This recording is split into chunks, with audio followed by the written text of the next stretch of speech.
Hello friends, my name is Vitaly Tkachenko. Any painting starts with composition, and right here we will have a church with a dome, and I am painting a little boat. I start by drawing her outer edges, as if outlining the external contour. She has a rather distinctive nose. Details like spires or windows shouldn't be outlined at all, because we will first paint everything in a solid manner, and only then will we add some small details.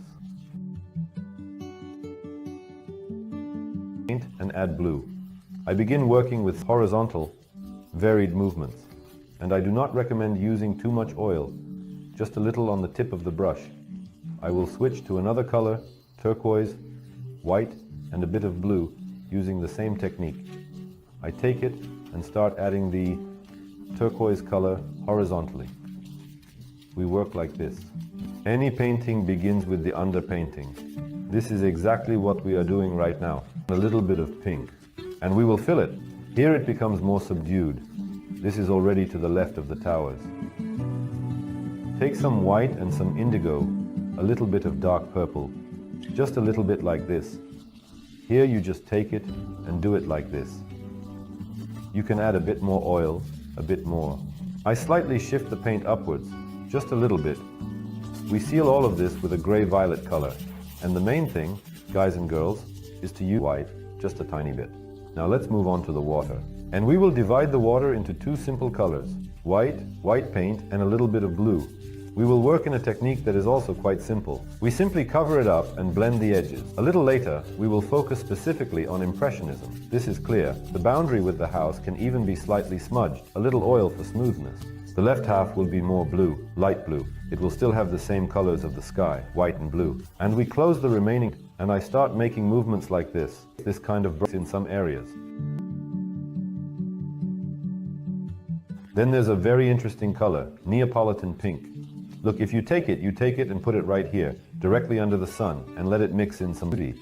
I would also add a light blue to the sky, where you take and make something like a bird. Look, like an angel, and we place a thick stroke of white with yellow color here. Make sure to add pure yellow as well. All the shades mix a little so you can blend the center here.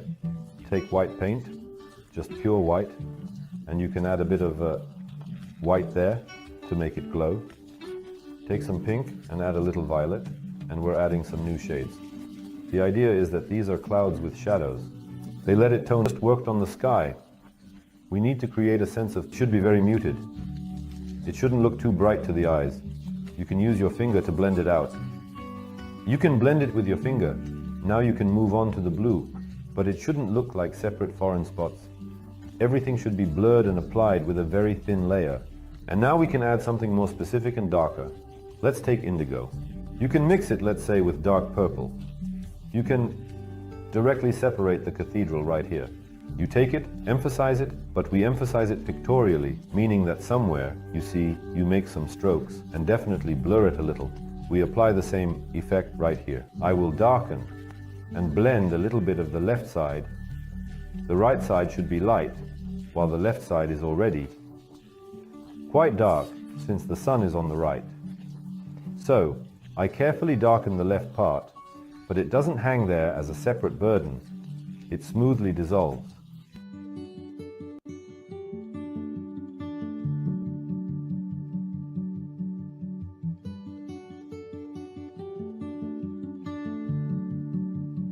Let's move on to the water.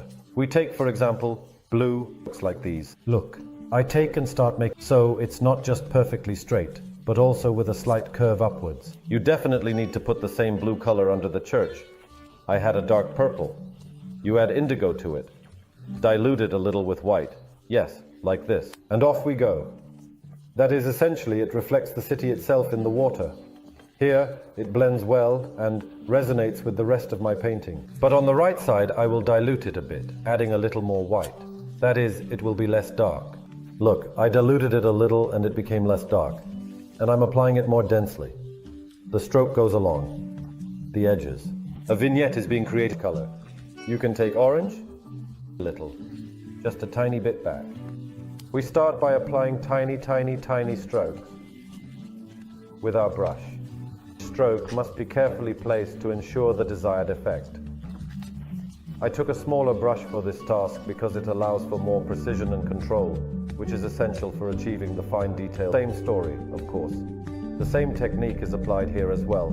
We will apply it here too, ensuring that the strokes are consistent and even. This is a lighter orange, you see? I just took some white paint, added it to the same color, and placed it nearby. This is because our light diffuses smoothly across the water. It can't become a chunk of orange. It gradually transitions into another color, a light orange. It plays a crucial role in how the colors blend together, making the scene look more natural and pleasing to the eye. Well, that's definitely all for now. Remember, the key to this technique is patience and attention to detail. Each stroke should be deliberate and carefully placed and the experience of creating something beautiful. The act of painting can be very therapeutic and rewarding, allowing you to express your creativity and bring your vision to life. So, take a deep breath, relax, and let your brush guide you through this wonderful artistic journey. Don't forget to subscribe to our channel and sign your painting. All the best. Goodbye.